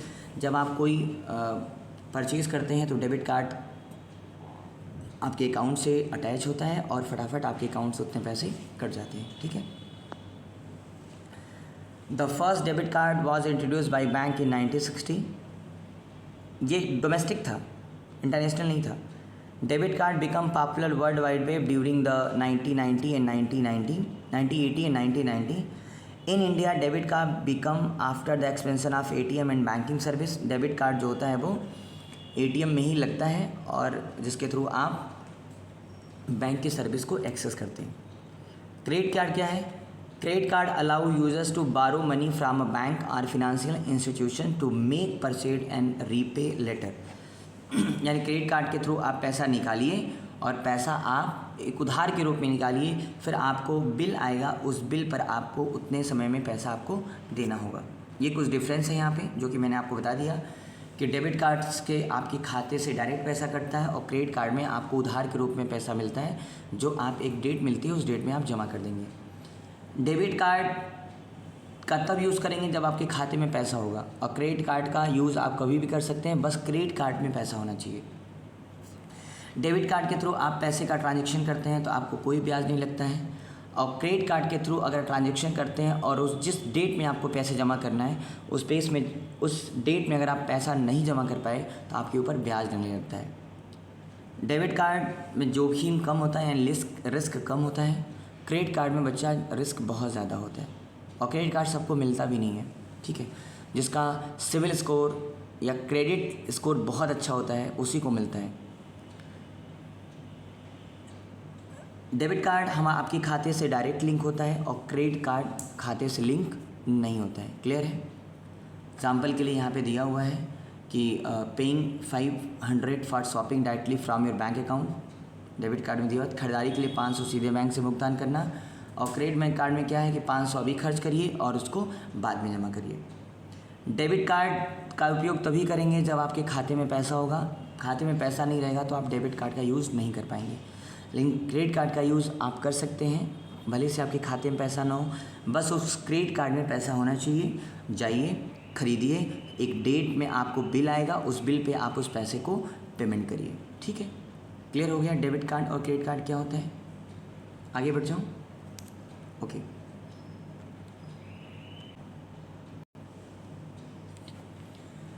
Now the next topic is NEFT and RTGS. NEFT और आरटीजीएस क्या होता है, एक एक को समझते हैं। ये दो पेमेंट सिस्टम है। पहली बात हम करते हैं नेफ्ट की। नेफ्ट क्या है बच्चा? नेफ्ट का मतलब होता है नेशनल इलेक्ट्रॉनिक फ़ंड ट्रांसफ़र, यानी एक नेफ्ट जो है एक फ़ंड ट्रांसफ़र सिस्टम है जिसका उपयोग करके आप एक बैंक खाते से दूसरे खाते में ऑनलाइन पैसे भेज सकते हैं, ठीक है। नेफ्ट को आरबीआई रेगुलेट करती है, यानी reserve bank of India NEFT को रेगुलेट करती है, चलाती है। नेफ्ट की शुरुआत बच्चा, नेफ्ट का अगर डेट पूछेगा नेफ्ट की शुरुआत कब हुई, तो नेफ्ट बच्चा 21 नवंबर 2005 में नेफ्ट को स्टार्ट किया गया था, ठीक है। ऐसे समझिए कि मान लीजिए आपको अपने दोस्त को 5,000 रुपया भेजना है, और अगर आप नेफ्ट के थ्रू पैसा भेज सकते हैं तो आप पहले बैंक में जाइए, एक फॉर्म लीजिए, फॉर्म को भरिए, बैंक आपका फॉर्म एक्सेप्ट करेगा, और उस फॉर्म में आप ये भरिए कि आप किसको पैसा भेज रहे हैं, उसका पूरा डिटेल यानी account number, IFSC code bank आपके अपने पास रख लेगा। फिर नेफ्ट सिस्टम उन ट्रांजैक्शन को बैच समूह में प्रोसेस करेगा। बैच का मतलब ये होता है बच्चा, अगर आपसे कोई पूछे बैच क्या होता है, तो बैच का मतलब ये होता है कि कई चीज़ों का समूह, कई चीज़ों का ग्रुप। मान लीजिए कि आप सुबह 5 बजे आप 10 बजे गए बैंक में और आपने नेफ्ट के माध्यम से अपने दोस्त को पैसा भेजने के लिए फॉर्म जमा कर दिया, तो बैंक आपके उस फॉर्म को तुरंत नहीं भेजती है। दिन भर जितने लोग का बैंक में आएगा, मान लीजिए आपका नाम राहुल है और आपने 5,000 रुपये अपने दोस्त को भेजने के लिए आप बैंक में आपने नेफ्ट की सर्विस ले ली और आप चले आए, तो बैंक तुरंत आपके पैसे को आप नहीं भेजती है, वो बैच में भेजती है। बैच का मतलब मान लीजिए आपका नाम राहुल है, आपने कर दिया, कोई मोहन नाम का गया नेफ्ट की सर्विस लिया, कोई सीमा नाम की गई, कोई अजय नाम का गया, कोई रीना नाम का गया, तो ऐसे लोग गए, सबने नेफ्ट की सर्विस ली। तो बैंक क्या करती है, अगर बैंक हर एक ट्रांजैक्शन को तुरंत ना भेजकर इन सभी को एक साथ इकट्ठा करके प्रोसेस करती है, तो इसी को बच्चा बोलते हैं बैच वाइज। क्या बोलते हैं? Batch wise. ऐसे समझिए कि एक शिक्षक को 50 कॉपी जांचना है, चेक करना है, 50 बच्चों की कॉपियों को चेक करना है उसको, तो वो ये नहीं कि एक कॉपी दीजिए तो चेक कर लें, फिर जाएगा दूसरी कॉपी लेके आएगा, लाइए चेक कर लें, फिर तीसरी कॉपी लेके आएगा, चेक कर लें, नहीं, वो कहेगा 50 कॉपी हमको दे दीजिए, हम बैच में एक ही बार धीरे धीरे इसको चेक करते रहेंगे, ठीक है। तो नेफ्ट में पहले क्या होता था, पहले नेफ्ट में ट्रांजैक्शन हर 30 मिनट के बैच में प्रोसेस होते थे, इसलिए पैसे तुरंत नहीं पहुंचते थे। अब क्या होता है कि अब नेफ्ट 24/7 उपलब्ध है और ट्रांजैक्शन बहुत जल्द प्रोसेस होते हैं, लेकिन अगर कोई तकनीकी रूप से कोई प्रॉब्लम आ गया तो थोड़ी सी देर लगती है इसको जाने में। नेफ्ट का मतलब होता है बैच वाइज ट्रांजेक्शन, यानी एक साथ कई ट्रांजेक्शन्स, मतलब एक एक आदमी का ट्रांजेक्शन बैंक नहीं करेगा, जितने नेफ्ट की सर्विस आएंगी सबको एक साथ इकट्ठा करेगा और बैच में ट्रांसफ़र करेगा। ठीक है, तो नेफ्ट एक इलेक्ट्रॉनिक फ़ंड ट्रांसफ़र सिस्टम है जो भारत में एक बैंक खाते से दूसरे बैंक खाते में पैसे को ट्रांसफ़र करने की एक फैसिलिटी है। न्यूनतम लेन देन की कोई सीमा नहीं है, यानी आप ₹1 से लेकर आप जितना मन करे उतना पैसा भेज सकते हैं। 24/7 उपलब्ध है ये। लेन देन बैचों में संशोधित होते हैं। बैच का मतलब ये होता है कि एक साथ एक लोग का ट्रांजैक्शन नहीं होगा, जितने लोग नेफ्ट आएंगे सबका एक ही साथ वो ट्रांजैक्शन करेगा, इसलिए थोड़ा नेफ्ट में टाइम लग जाता है, रियल टाइम में पैसे नहीं जाते हैं। अगर आपको छोटा मोटा पैसा भेजना है या थोड़ा अधिक पैसा भेजना है तो आप नेफ्ट की सर्विस लीजिए। ठीक है, लेकिन वही बात करें हम आरटीजीएस की। आरटीजीएस का मतलब real time gross settlement. RTGS का मतलब real time gross settlement. RTGS is a fund transfer system where money is transferred in real time and on an individual transaction basis. RTGS एक fund transfer प्रणाली है जिसमें धन का हस्तांतरण वास्तविक समय में और प्रत्येक लेन देन पर किया जाता है। यानी नेफ्ट में बैच में पैसा ट्रांसफ़र होता है, आरटीजीएस में रियल टाइम में पैसा ट्रांसफ़र होता है। रियल टाइम कहने का मतलब ये है कि एक एक ट्रांजेक्शन, अगर आप गए और आपने कहा कि 10 लाख रुपया भेजना है और आपने आरटीजीएस का लिया, तो बैंक ये नहीं वेट करेगा कि सबका आ जाए तो एक साथ भेजे। बैंक आपका तुरंत आपका पैसा क्या करेगा, प्रोसेस कर देगा। इसलिए नेफ्ट थोड़ा धीरे है और आरटीजीएस क्या है, तेज़ है। लेकिन नेफ्ट कम पैसों के लिए आप इस्तेमाल करिए और आरटीजीएस ज़्यादा पैसे के लिए इस्तेमाल किया जाता है। ठीक है, उच्च मूल्य के लेन देन के लिए इसको बनाया गया, यानी ज़्यादा हाई वैल्यू ट्रांजेक्शन्स करना हो तो आप नेफ्ट की सुविधा लीजिए, आरटीजीएस लीजिए। पैसे तुरंत आपके ट्रांसफ़र होते हैं, यानी इंस्टेंट पेमेंट होता है इसमें। अवेलेबल 24/7, आप अपने एप्लीकेशंस के माध्यम से भी आप नेफ्ट और आरटीजीएस कर सकते हैं। और इसमें मिनिमम ट्रांजेक्शन की लिमिट है बच्चा, मिनिमम आप 2 लाख रुपए आपके पास होनी चाहिए। यानी अगर आपको किसी को पैसा ट्रांसफ़र करना है तो 2 लाख, 1,50,000 होगा तो आप नेफ्ट की सुविधा लेंगे, 1,90,000 होगा तो भी आप नेफ्ट की सुविधा लेंगे। लेकिन अगर आपका 2 लाख रुपए ट्रांसफ़र करना है तो आप आरटीजीएस का सुविधा लीजिए। 3 लाख ट्रांसफ़र करना है, 4 लाख, 5 लाख, 6 लाख, तो आप आरटीजीएस की सुविधा लीजिए। लेकिन 5,000, 10,000, 20,000, 50,000, 1 लाख, 1.5 लाख, 1,99,000 तक, 1,99,999 तक भी अगर आपको सुविधा लेनी है, पैसे भेजने हैं, तो आप नेफ्ट की सुविधा लीजिए। ठीक है, बात होगी हमारी आरटीजीएस। आरटीजीएस आपका कब आया? तो आरटीजीएस बच्चा, आरटीजीएस 26 मार्च 2004 को इंटर बैंक सिस्टम के लिए लॉन्च हुआ, लेकिन 29 अप्रैल 2004 को कस्टमर के लिए इसको लॉन्च किया गया। किसके लिए लॉन्च किया गया? कस्टमर के लिए इसको लॉन्च किया गया। ठीक है, मान लीजिए कि अपने भाई को आपको 10 लाख रुपए भेजना है तो आप आरटीजीएस का उपयोग करेंगे, और नेफ्ट में बैच वाइज पैसा ट्रांसफ़र होता है और आरटीजीएस में रियल टाइम में पैसा ट्रांसफ़र होता है। ठीक है, कोई डाउट किसी को? आगे बढ़ जाऊँ। यहाँ है कि नेफ्ट को 2005 में शुरू किया गया था, आरटीजीएस को 2004 में। सारे एग्जाम्पल्स हैं आपके सामने। ठीक है, now the next topic is IMPS, यानी इमीडिएट पेमेंट सर्विस। ठीक है, okay, now the next topic is IMPS, यानी immediate payment service. IMPS is an electronic fund transfer system that allow users to transfer money instantly from one bank account to another 24/7 including weekends and holiday। यानी IMPS एक digital भुगतान सेवा है जिसके माध्यम से bank खाते से दूसरे बैंक खाते में तुरंत पैसे भेजे जा सकते हैं। ये 24 घंटे सप्ताह के दिन उपलब्ध रहता है। अब देखिए बच्चा, आप कहेंगे कि अभी आप नेफ्ट बता रहे थे, आरटीजीएस बता रहे थे, ये IMPS क्यों? तो देखिए, अगर आप नेफ्ट करते हैं तो उसमें बच्चा आपका जो पैसा होता है ना, वो बैच में प्रोसेस होता है, यानी सबका एक साथ वो बैंक आपका भेजती है। उसमें मिनिमम आप 2,000, 3,000, 1,000, 500 रुपये से लेकर 2 लाख रुपए तक आप मिनिमम भेज सकते हैं। अगर आरटीजीएस की बात करें तो आरटीजीएस में मिनिमम 2 लाख रुपए भेजना है, उस समय बात आती है कि अगर हम नेफ्ट की सर्विस ले रहे हैं तो पैसा देर में जा रहा है, और आरटीजीएस की सर्विस ले रहे हैं तो पैसा तुरंत तो जा रहा है, लेकिन 2 लाख रुपए मिनिमम होना चाहिए। उस केस में आईएमपीएस की सर्विस ली जाती है, क्योंकि नेफ्ट प्रोसेसिंग सिस्टम के अनुसार होगा। आरटीजीएस में मिनिमम 2 लाख रुपए होना चाहिए, और अगर आप आईएमपीएस का इस्तेमाल कर रहे हैं तो कुछ ही सेकंड में आपका पैसा पहुंच जाएगा। ठीक है, यानी अगर आपको अपने दोस्त को 5,000 रुपये भेजना है, नेफ्ट का इस्तेमाल करेंगे तो पैसा बैच में प्रोसेस होगा। आरटीजीएस आप ले नहीं पाएंगे, क्योंकि आरटीजीएस में मिनिमम 2 लाख ही चाहिए। इस केस में आप क्या लेंगे? आईएमपीएस। आईएमपीएस 2400 घंटा 7 दिन और 365 दिन साल में उपलब्ध रहता है। आईएमपीएस की बात करें तो आईएमपीएस को डेवलप किया था एनपीसीआई ने, यानी national payment corporation of India ने। मैंने आपसे कहा था कि भारत में हर तरह के डिजिटल पेमेंट सिस्टम को यही रेगुलेट करती है एनपीसीआई, जो आरबीआई के अंतर्गत काम करती है। आईएमपीएस को 22 नवंबर 2010 को आईएमपीएस को लॉन्च किया गया था।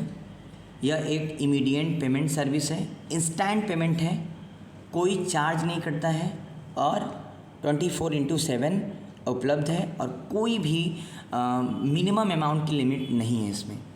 आरटीजीएस में आपने देखा 2 लाख, नेफ्ट में भी मिनिमम अमाउंट की लिमिट नहीं है, लेकिन उसमें पैसा बैच में प्रोसेस होता है। ठीक है, इसलिए लोग आईएमपीएस की सर्विस लेते हैं।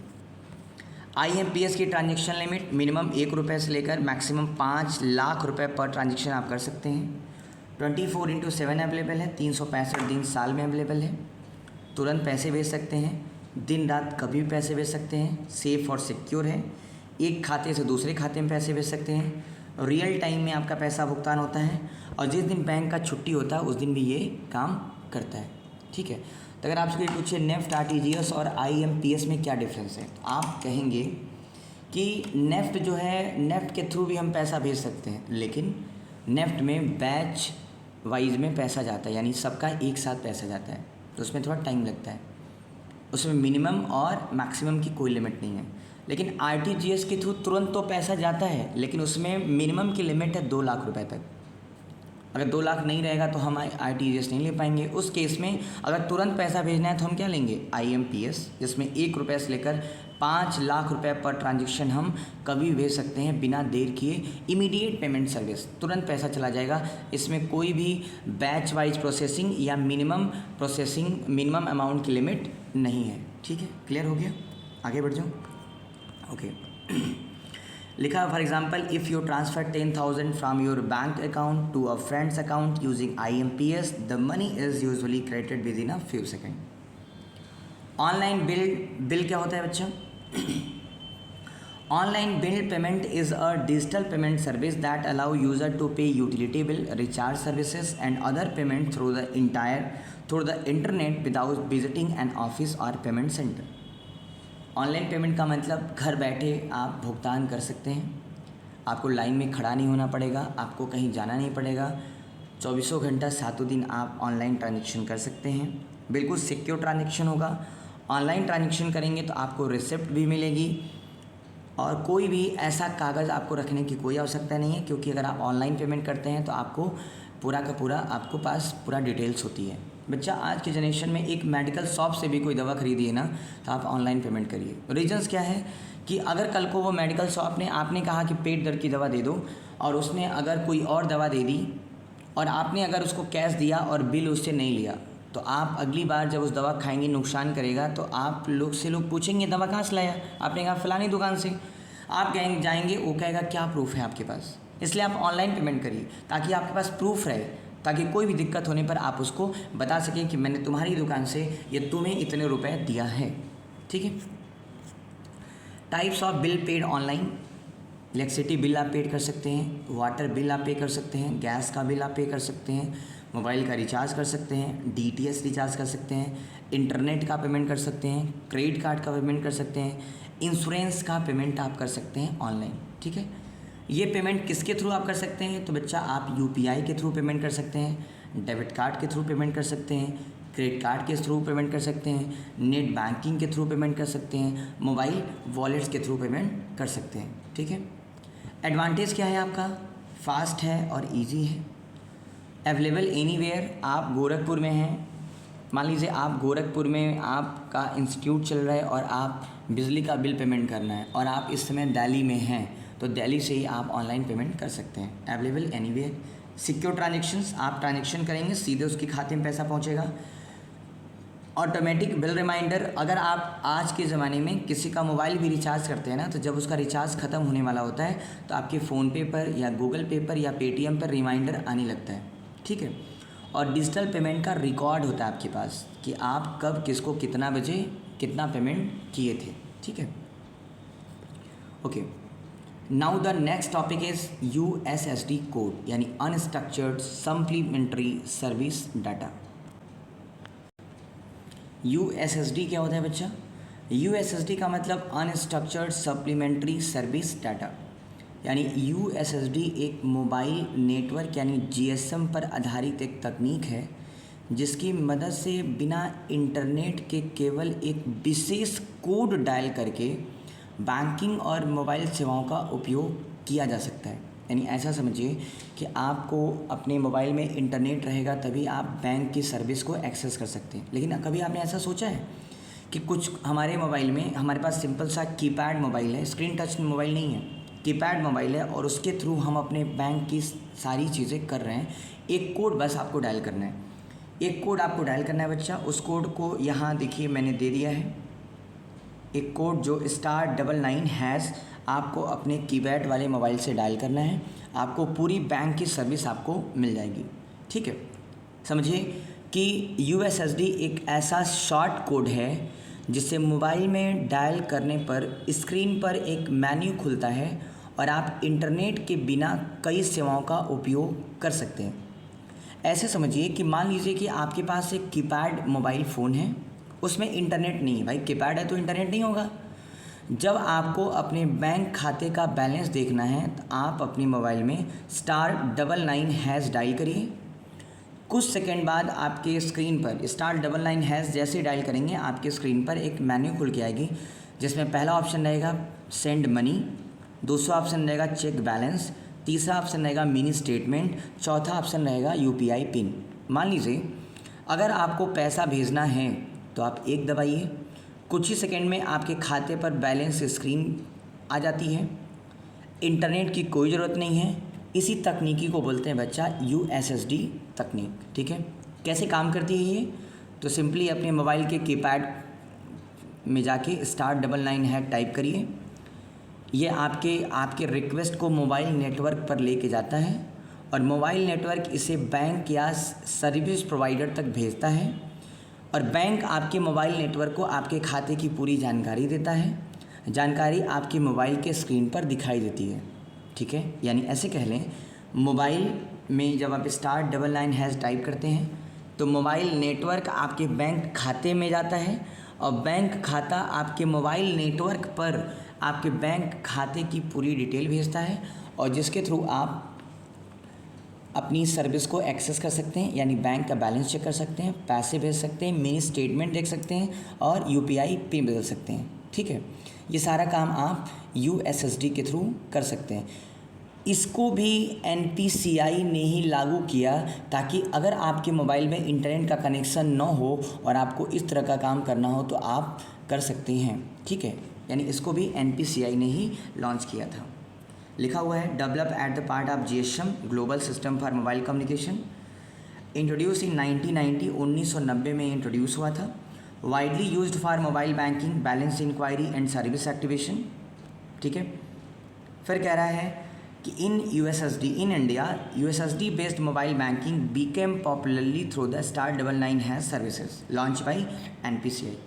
यानी USSD में इंटरनेट की कोई आवश्यकता नहीं है, साधारण मोबाइल फ़ोन पे काम करता है, जिसमें आप अपने मोबाइल में जब *99# टाइप करते हैं तो आपके मोबाइल का नेटवर्क आपके उस डिटेल को आपके बैंक खाते में लेके जाता है। आपका बैंक खाता आपके बैंक खाते के डिटेल को मोबाइल नेटवर्क पर भेजता है जो आपके स्क्रीन पे दिखाई देता है ऑप्शन के रूप में। 1 दबाएं, 2 दबाएं, 3 दबाएं, 4 दबाएं, उसमें दिया होता है 1 पे क्या होगा, 2 पे क्या होगा, 3 पे क्या होगा, 4 पे क्या होगा। उसको टाइप करें और आप बिना इंटरनेट के माध्यम से सारा का सारा काम कर सकते हैं, ठीक है।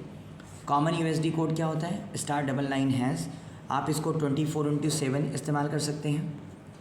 करता क्या है, बैंक अकाउंट का बैलेंस चेक कर सकते हैं, फ़ंड ट्रांसफ़र कर सकते हैं, मोबाइल का रिचार्ज कर सकते हैं, बैलेंस चेक कर सकते हैं, टेलीकॉम सर्विस को एक्टिवेट कर सकते हैं और मिनी स्टेटमेंट को आप चेक कर सकते हैं। ठीक है, क्लियर।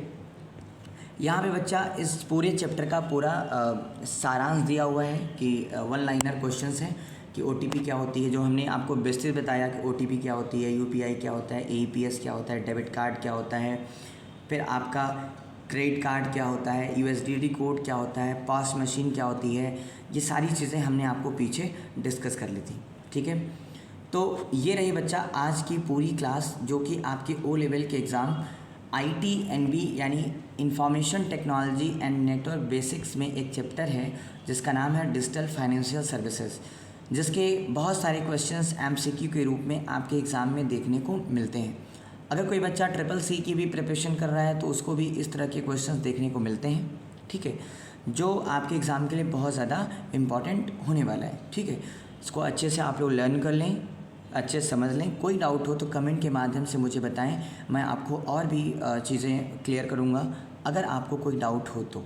ठीक है, चैनल को लाइक करें, शेयर करें, सब्सक्राइब करें, बेल आइकन प्रेस करें ताकि आगे आने वाली हमारी सारी वीडियो आपको मिल सके। ठीक है, हम आपको पूरा ओ लेवल का कोर्स धीरे धीरे आपके climax computer research centre YouTube channel पे अपलोड कर देंगे ताकि भारत में बैठा हुआ हर बच्चा जो कि पैसे की वजह से अपनी पढ़ाई नहीं कर पाता है वो घर बैठे अपना सारा पढ़ाई कर सकता है। ठीक है, मिलते हैं हम लोग नेक्स्ट क्लास में। Today class is over, thank you.